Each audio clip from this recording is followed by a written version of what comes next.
तो इस चैप्टर की स्टार्टिंग में हमें एक डरावना सा जगह को दिखाया जाता है और उस जगह पे बहुत ही ज्यादा डरावना डीमंस घूम रहे थे और वो सब डीमन लिनफेंग की टीम को घेर के रखा था चारों तरफ से। और उसके बाद हमारे मेन कैरेक्टर को दिखाया जाता है जो उन सब डीमोनों से फाइट कर रहा था। उसके बाद हमें लिनफेंग को दिखाया जाता है, वो भी डीमोनों से फाइट कर रहा था। उसके बाद हमें लिनफेंग के पूरा का पूरा टीम को दिखाया जाता है, वो लोग अपने अपने तरीकों से लड़ रहे थे। फाइट के बीच में लिनफेंग कहता है ये डीमोन्स अपने आप में ज्यादा स्ट्रॉन्ग नहीं है, ये सिर्फ एक के बाद एक आते जा रहे हैं, ये डीमोन्स बहुत ही ज्यादा है। और दूसरे तरफ हमारा मेन कैरेक्टर लिनफेंग की तरफ तीसरी नजरों से देखते हुए अपने मन में कहता है मैं डीमोन्स को मारने के लिए इंसानों के साथ काम कर रहा हूँ।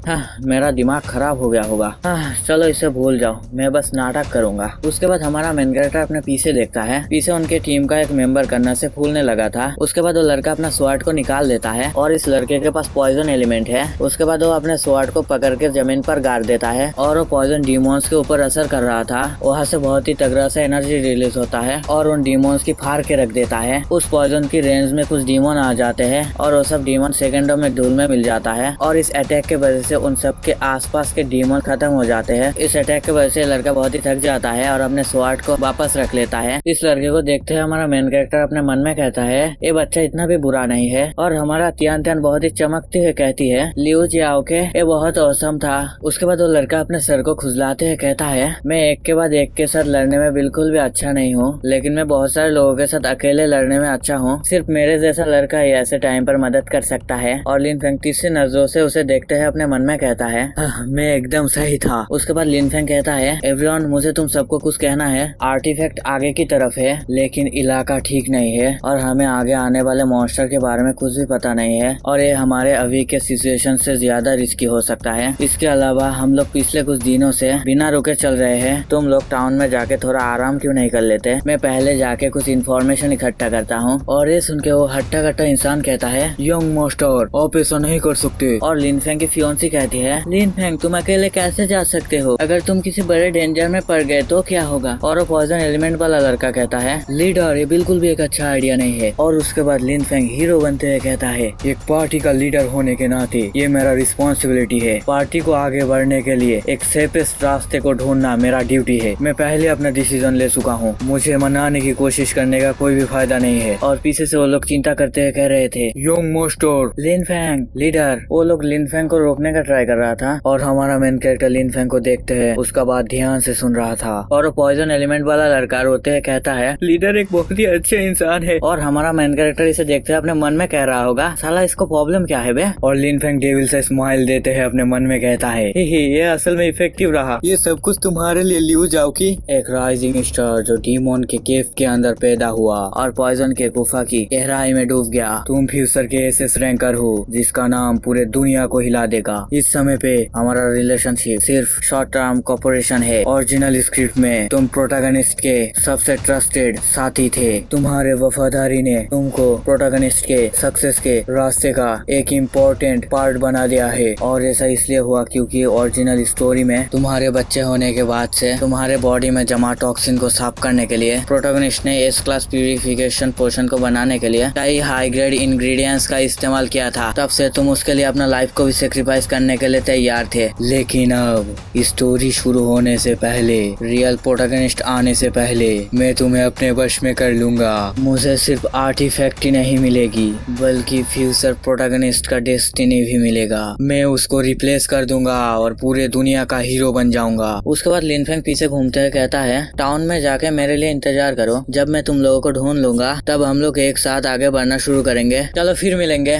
एक कह के वो वहाँ से जाने लगता है। उसके बाद वो स्माइल करते हुए अपने मन में कहता है सिर्फ कुछ ही लोग जानते हैं इंग्रेडिएंट्स कहाँ पर मिलेगा। हालांकि फॉर्चुनेटली मैंने ओरिजिनल बुक में लोकेशन का डिस्क्रिप्शन अच्छी तरीके से याद रखा है। लियू जाओ के तुम बहुत जल्दी मेरा लॉयल सबऑर्डिनेट बन जाओगे। वैसे हमारे मेन कैरेक्टर के पास माइंड रीड करने वाला स्किल है, मुझे पता नहीं वो अभी यूज कर रहा है या फिर नहीं। अभी तो सिर्फ हमारा मेन कैरेक्टर लिनफेंग को घूरे जा रहा है। उसके बाद हमारा मेन कैरेक्टर अपने मन में कहता है हालांकि मैं इंसान के नेचर के बारे में बहुत कुछ नहीं जानता, लेकिन मुझे ऐसा लगता है कि वो सेल्फलेस टाइप का नहीं है। हमारा मेन कैरेक्टर का कहने का मतलब ये है कि लिनफेंग कोई ऐसा लड़का नहीं है कि वो अपने जान को खतरे में डाल देगा क्योंकि लिनफेंग भाषण देके यहाँ से अकेला चला गया। उसके बाद लिनफेंग की फियोंसी कहती है मैंने सुनी है यहाँ से कुछ ही दूर पर एक अंडरग्राउंड ऑक्शन हाउस है, मुझे लगती है मुझे जाके एक बार बार देखना चाहिए। मैं कुछ दिनों में सबसे टाउन पर मिलूंगी। ये सुन के तियान तियान कहती है, बिग सिस्टर लिया, मैं भी तुम्हारे साथ चलूंगी। वो भी सामने से ओके कर देती है। उसके बाद लिन फैंग की फियांसी तीसरी नजर से हमारे मेन कैरेक्टर की तरफ देखते हुए अपने मन में कहती है, बाय किन फैंग, अगर ये वैसा ही है जैसा तुम कह रहे थे और लिन फैंग की आत्मा को एक डीमन दोबारा खा जाना ही उसके पर्सनैलिटी में अचानक चेंज आने का कारण है, तब मुझे वो आइटम जीतना पड़ेगा ऑक्शन से जो आत्मा को ठीक कर सकता है और असली वाला वो वापस आ जाएगा। और ये सोचते हुए वो तियान तियान को लेके वहाँ से निकल जाती है। उसके बाद वो हट्टा कट्टा आदमी कहता है, अब यहाँ पर सिर्फ हम 3 ब्रदर्स बसे हैं, चलो वही करते हैं जो यंग मास्टर ने कहा और वापस जाके रेस्ट करते हैं। उसके बाद हमारा मेन कैरेक्टर कहता है, जरा रुकना, और वो आदमी गुस्से से हमारे मेन कैरेक्टर की तरफ देखता है और हमारे मेन कैरेक्टर के सामने चला आता है और कहता है, बॉय किंग फैंग, क्या तुम्हें इससे कुछ प्रॉब्लम है या तुम यंग मास्टर के डिसीजन से अनहैप्पी हो? उसके बाद वो हट्टा कट्टा आदमी अपने मन में कहता है, यंग मास्टर इस लड़के से अनहैप्पी है, इसीलिए लगता है ये कोई अच्छा इंसान नहीं है। मैं टीम लीडर लिन फैंग के अकेले आगे बढ़ने के डिसीजन में बहुत प्रभावित हूँ, लेकिन मैं चिंता करने के अलावा कुछ भी नहीं कर सकता। क्यों ना हम छुप के उसका पीछा करें, इस तरह अगर वो किसी खतरे में पड़ जाए तो हम उसको मदद कर सकते हैं। तुम्हारा क्या कहना है? उसके बाद वो हट्टा कट्टा आदमी कहता है, राइट, हम ऐसा कर सकते हैं। मैं पूरे टाइम यंग मास्टर के बारे में चिंता कर रहा था। और पॉइजन एलिमेंट वाला लड़का खुश होते है कहता है, तुम भी एक अच्छा लड़का हो। और लिन फैंग के फियांसी तीसरी नजर से मेन कैरेक्टर की तरफ देखते अपने मन में कहती है, अच्छा तो वो असल में लिन फैंग के बारे में चिंता कर रहा है। मुझे लगता है वो अंदर से एक दयालु आदमी है। और पीछे वो लोग हमारे मेन कैरेक्टर को कह रहा था, अच्छे बच्चे, तुम्हारे दिमाग में बहुत ही अच्छा आइडिया आया है। और हमारा मेन कैरेक्टर स्माइल करते हुए कहता है, अरे आप लोग मेरा कुछ ज्यादा ही तारीफ कर रहे हैं। मैं जो कुछ भी करता हूँ सब कुछ ह्यूमैनिटी के लिए करता हूँ। हाँ, हम सबको पता है कि ऐसा ह्यूमैनिटी के लिए करता है, ह्यूमैनिटी को तबाह करने के लिए। उसके बाद हमारा मेन कैरेक्टर अपने मन में कहता है, अब लिन फैंग चलो देखते हैं तुम्हारा रियल ऑब्जेक्टिव क्या है। उसके बाद हमें कुछ डरावना मूर्तियाँ दिखाया जाता है। उसके बाद हमें पता चलता है ये कोई मूर्ति नहीं है, ये पूरा का पूरा चेस बोर्ड है और उसके ऊपर चेस पीस। ये एक एस रैंक डंजन है और इसका नाम मलेशियस चेस बोर्ड। और इस डंजन के अंदर लिन फैंग आ चुका है। और लिन फैंग अपने मन में कहता है, ओरिजिनल बुक के अकॉर्डिंग इंग्रेडिएंट्स में से एक प्यूरिफिकेशन क्रिस्टल इस चेस बोर्ड में ही कहीं पर है। अनफॉर्चुनेटली मुझे नहीं पता कि वो कौन सा पीस में है। उसके बाद अचानक से उसे कुछ सेंस होता है और वो पीछे की तरफ देखते हुए अपने मन में कहता है, ये डर का सेंस के साथ क्या हुआ? और पीछे देखते हुए वो कहता है, ये तो किंग है, ये बहुत ही फास्ट है। उसके बाद उसके अंदर से एक किंग का स्पिरिट निकलता है और इसे देख के लिन फैंग का फट के हाथ में आ जाता है। उसके बाद वो फटी हुई हालत में कहता है, ये तो एक चेस का स्पिरिट है। और वो किंग का स्पिरिट लिन फैंग को मस्टर की तरह मसलने के लिए अपना हाथ को आगे बढ़ाता है और लिन फैंग भी अपने स्वॉर्ड को बाहर निकालने लगता है। वो अपने स्वॉर्ड को बाहर निकाल के उस किंग के हाथों के ऊपर अटैक कर देता है। उसके बाद वो अपने मन में कहता है, अरे ये तो बहुत ताकतवर है, मेरा तो फट रहा है। और उसके बाद वो अटैक को किसी तरह से डॉस कर लेता है और उस अटैक के इम्पैक्ट की वजह से लिन फैंग पीछे रहा चेस पीस के साथ टकरा जाता है और इसके वजह से उसे कुछ ज्यादा ही दर्द होता है। और उसके साथ टकराने के वजह से उस चेस पीस से भी एक स्पीड निकल के आ जाता है। और इन दोनों स्पीड को देख के लिन फैंग अपने मन में कहता है, अरे ये तो मेरा फटके 4 हो गया। उसके बाद वो स्पीड लिन फैंग की तरफ एक भाले से अटैक कर देता है और लिन फैंग बहुत ही मुश्किल से उसे डॉज कर लेता है। उसके बाद वो कहता है, ये तो चेस का मामूली सा गोटिया है। उसके बाद उसके पीछे से कुछ महसूस होता है, इसलिए वो पीछे की तरफ घूमता है और उसके पीछे से घोड़े का स्पीड आ जाता है और इसे देख के उसका फटके 12 हो जाता है। उसके बाद लिन फैंग अपने स्वॉर्ड को निकाल लेता है और एक एस रैंक का वेपन होता है और इसका नाम हॉर्स स्लैशिंग स्वॉर्ड होता है। और वो अपने स्वॉर्ड को निकालते हुए कहता है, मैं तुम्हारा घोड़ा काट दूंगा, अरे मेरा मतलब मैं तुम्हारे घोड़े का पैर तोड़ दूंगा, मर जा। ये कहते हुए लिन फैंग उस घोड़े के ऊपर अटैक कर देता है, लेकिन बदकिस्मती से वो घोड़ा लिन फैंग का स्वॉर्ड ही तोड़ देता है। हाँ, चला था घोड़े का पैर तोड़ने के लिए, अपना एस रैंक का स्वॉर्ड तुड़वा के आ गया। उसके बाद वो घोड़ा अपने दांतों से उस स्वॉर्ड के टुकड़े को भी तोड़ देता है। उसके बाद लिन फैंग हैरानी से देखते हुए कहता है, अरे वो मेरा एस क्लास का वेपन। उसके बाद हमें बताया जाता है, अनगिनत बदला लेने वाला आत्मा इस चेस बोर्ड के ऊपर मर गया। उन सब लोगों का आत्मा इन सब चेस पीसेस के द्वारा निगल लिया गया। वो सब आत्मा इसी जगह पर कैद है। ये सर्कल की तरह हमेशा रिपीट होता रहता है और बैटल हमेशा जारी रहता है। इन चेस पीसेस ने काउंटलेस हंटर्स का बहुत ही डरावना मौत के बाद बदला लेने वाले आत्मा को निगल लिया। ये चेस पीसेस इस क्लास से भी ज्यादा ताकतवर है। उसके बाद लिनफेंग एक आर्टिफैक्ट निकालते अपने मन में कहता है, अरे नहीं, मुझे यहाँ से भागना पड़ेगा। उसके बाद लिनफेंग वो आर्टिफैक्ट अपने पीछे लगा लेता है, मेरा मतलब अपने पीठ पर लगा लेता है, और उसके पीठ में व्हाइट कलर का एक पंख आ जाता है और लिनफेंग उस पंख से उड़ के भागने का कोशिश करता है, लेकिन पता नहीं भागते वक्त अचानक से उसके दिमाग में क्या आ जाता है, वो भागने को छोड़ के वहाँ पर रुक जाता है। उसके बाद वो फाइट करने के लिए अपने स्वॉर्ड को निकालने ही वाला था और अचानक से उसे कुछ महसूस होता है और वो ऊपर की तरफ देखता है और ऊपर की तरफ क्वीन का स्पिरिट आ जाता है और वो क्वीन लिनफेंग के ऊपर अपने बड़े बड़े हाथों से थप्पड़ मारने के लिए अपने हाथ को पीछे की तरफ कर लेता है। सच में यार, अब लिनफेंग एकदम मच्छर की तरह लग रहा है। अगर इस बार उस क्वीन का हाथ लिनफेंग के ऊपर पड़ गया ना तो समझो लिनफेंग का खेल खत्म। और इस क्वीन को देख के लिनफेंग का फटके एकदम 100 हो चुका है। बंदे का एक्सप्रेशन देख रहे हो। और उस क्वीन का चाटा लिनफेंग के ऊपर पड़ जाता है और लिनफेंग बहुत ही तेजी के रफ्तार से नीचे की तरफ गिर जाता है। और क्या होना था, धुआं धुआं धुआं धुआं। और उस अटैक के वजह से लिनफेंग की हालत बहुत ही खराब हो जाता है और फाइट करने के लायक नहीं रहता। वो चेस पीसेस लिनफेंग को सारे तरफ से घेर लेता है और वो किंग लिनफेंग को घूरने लग जाता है और ये देख के लिनफेंग की फट के 200 हो जाता है और लिनफेंग किंग और क्वीन के नीचे परे परे अपने मन में कहता है, आज मैं खत्म हो गया, आज मेरा खेल यहीं पर खत्म, मैं यहाँ से भाग नहीं सकता। और वो किंग भी लिनफेंग को कुचलने के लिए अपना हाथ को आगे बढ़ा रहा था और लिनफेंग वहाँ पर परे परे अपने मन में कह रहा था, नहीं, ऐसा नहीं हो सकता, नहीं, मैं एक ट्रांसमाइग्रेटर हूँ, मैं यहाँ पर नहीं मर सकता, नहीं। मानो या ना मानो, इस टाइम पर इसका फटके 1000 हो चुका होगा और तभी अचानक से उस किंग के सर के ऊपर एक हाथ अपेयर हो जाता है और वो लड़का अपने हाथ को दबा देता है। चेस पीस टूट जाता है और वो चेस पीस टूट के लिनफेंग के आसपास गिरने लग जाता है और लिनफेंग अभी भी अपने फेस को ढका हुआ था। उसके बाद लिनफेंग अपने मन में कहता है, ये है कौन, इतना फास्ट मूवमेंट, मैं तो उसे देख भी नहीं पा रहा हूँ। और वो बंदा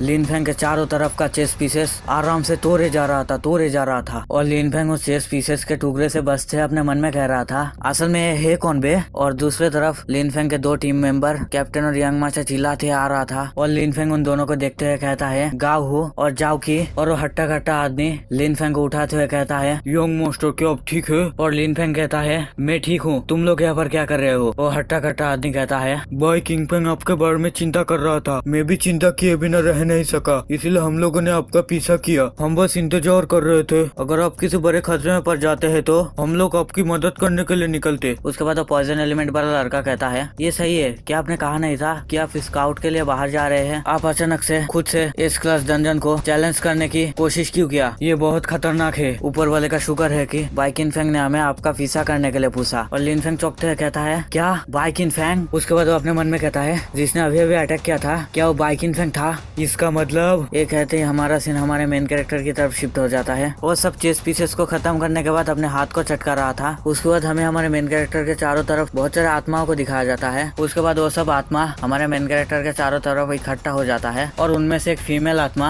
हमारे मेन कैरेक्टर को कुछ देने लगता है और हमारा मेन कैरेक्टर अपने मन में कहता है, क्या ये सब उन हंटर्स का आत्मा है जिन हंटर्स को चेस पीसेस ने मार डाला था। उन लोगों को आजाद करने के लिए वो लोग मुझे शुक्रिया कह रहे हैं, ये जानते हुए भी कि मैं एक डीमन किंग हूँ। और जो मटेरियल लिनफेंग को चाहिए था वो हमारे मेन कैरेक्टर को मिल चुका है। ये एक रेयर मटेरियल है और इसका नाम प्यूरिफिकेशन क्रिस्टल है। और लिनफेंग हमारे मेन कैरेक्टर को देखते हुए अपने मन में कहता है, धत तेरी की, जो नहीं होना था वही हो गया। प्यूरिफिकेशन क्रिस्टल उसके हाथों में गिर गया और हमारा मेन कैरेक्टर लिनफेंग की तरफ देखता है और लिनफेंग लोग उसके सामने खड़ा हुआ था और हमारा मेन कैरेक्टर लिनफेंग को चिढ़ाते हुए कहता है, हाँ क्या तुम्हें चाहिए। उसके बाद अपने मन में कहता है, मुझे यकीन है कि उसका सोच उसके फेस पर लिखा हुआ है। वो फिर से चिढ़ाते हुए कहता है, ये बहुत बुरा हुआ, अब से मेरा है। हालांकि मुझे नहीं पता कि तुम्हारा गोल क्या है, अगर ये कोई ऐसा आइटम है जो तुम्हें चाहिए तब तो ये अच्छा होना चाहिए। उसके बाद वो हट्टा कट्टा आदमी कहता है, यंग मास्टर हम किस्मत वाले थे क्योंकि बाइकिनफेंग इस बार हमारे साथ था, हम लोगों को एक टीम की तरह काम करना चाहिए। और लिनफेंग अपना गुस्सा लेके अपने मन में कहता है, धत तेरे की, मैं इतने सारे लोगों के सामने उस फ्रेगमेंट के लिए बाइकिनफेंग से लड़ नहीं सकता क्योंकि वो फ्रेगमेंट बाइकिनफेंग ने ऑब्टेन किया है। अगर मैंने उस फ्रेगमेंट के लिए बाइकिनफेंग से लड़ाई की तब ये सब लोग मुझे कम समझेंगे। लेकिन पहली बात तो है मुझे उसका मदद भी नहीं चाहिए था। अगर मेरे पास कुछ और टाइम होता तो मैं उस किंग को भी हरा देता।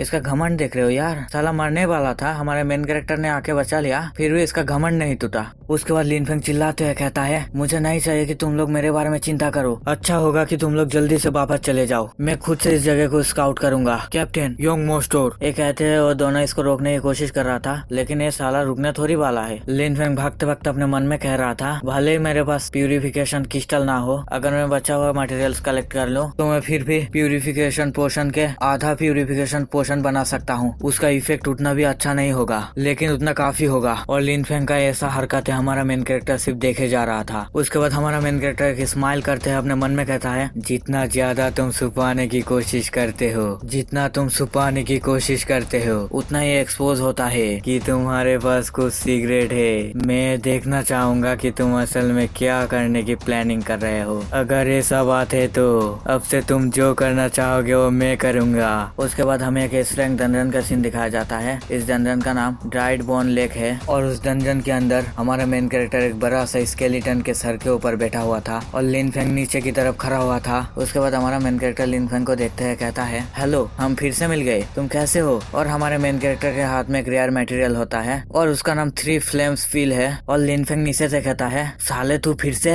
हद तरीकी। ये कहते हुए लिन फेंग वहाँ से निकल जाता है। उसके बाद हमें एक ए क्लास डंजन के अंदर का सीन दिखाया जाता है। अरे यार, मैं कभी रैंक कह रहा हूँ कभी क्लास कह रहा हूँ, उसका मतलब एक ही समझ जाना। और इस डंजन का नाम है बोन क्लिफ। और हमारा मेन कैरेक्टर लिन फेंग को कहता है, हाय, क्या तुम्हें चोट तो नहीं लगा है क्या तुम? उसके बाद लिन फेंग कहता है, साले तू फिर से क्यों है? और हमारा मेन कैरेक्टर अपने हाथों में एक रेयर मटेरियल पकड़ा हुआ था और इसका नाम बोन ड्रैगन स्कल होता है। उसके बाद हमें और एक एस क्लास डंजन का सीन दिखाया जाता है और उस डंजन का नाम वाइंड व्हिसल एबिस होता है और उसके हाथ में रेयर मटेरियल पियरलेस वाटर होता है। उसके बाद हमारा मेन कैरेक्टर लिन फेंग को हाई कहता है और इस डंजन में भी लिन फेंग हमारे मेन कैरेक्टर को देख के पागल की तरह चिल्लाना चालू कर देता है। उसके बाद हमें दूसरा कोई और जगह का सीन दिखाया जाता है और उस जगह पे लिन फेंग आग बबूला होके चिल्ला रहा था और पीछे से हट्टा कट्टा आदमी कहता है, यंग मास्टर, भाई लिन फेंग सिर्फ आपके बारे में चिंता कर रहा था। और लिन फेंग गुस्सा करते हुए अपने मन में कह रहा था, मैं रेयर मटेरियल्स में एक भी ऑप्टेन नहीं कर पाया, उसने उन सबको ले लिया, मैं इन लोगों के सामने कुछ कह भी नहीं सकता।